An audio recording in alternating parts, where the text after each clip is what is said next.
നമ്മളിൽ കൂടുതൽ പേർക്കും നല്ല ചൂടുള്ള ഉപ്പും പുളിയും എരിവും ഒക്കെ ഉള്ള കറികൾ കൂട്ടി ഭക്ഷണം കഴിക്കാനാണ് ഇഷ്ടം. പക്ഷെ മൈക്രോ ഗ്രീൻസ് അങ്ങനെ ഒരിക്കലും കുക്ക് ചെയ്ത് കഴിക്കേണ്ട ഒരു ഫുഡല്ല.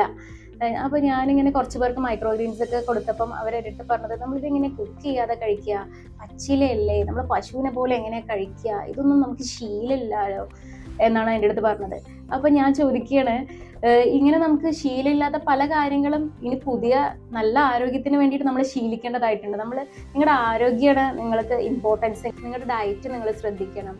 നിങ്ങൾ ഹെൽത്തി ലൈഫ് സ്റ്റൈലാണ് ആഗ്രഹിക്കുന്നതെങ്കിൽ നമ്മൾ പഴയ തോട്ട്സും അതൊക്കെ മാറ്റി നമ്മൾ നല്ല രീതിയിലുള്ള ഫുഡും നല്ല കാര്യങ്ങൾ എക്സസൈസ് ചെയ്യുക, ഫുഡ് നന്നായി കോൺസെൻട്രേറ്റ് ചെയ്യുക, നമ്മളങ്ങനെ ഉള്ള കാര്യങ്ങളൊക്കെ നമ്മൾ കൂടുതൽ ഫോക്കസ് ചെയ്ത് നമ്മൾ ഹെൽത്തി ആയിരിക്കുക എന്നുള്ളതാണ്.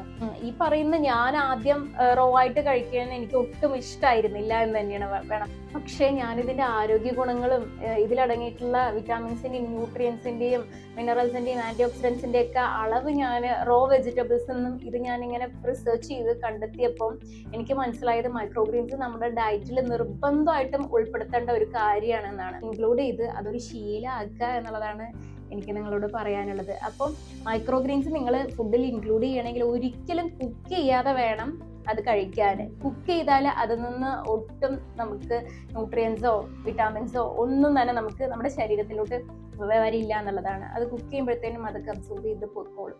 അതുകൊണ്ട് നിങ്ങൾ മൈക്രോഗ്രീൻസ് കഴിക്കുകയാണെങ്കിൽ കുക്ക് ചെയ്യാതെ വേണം കഴിക്കാൻ.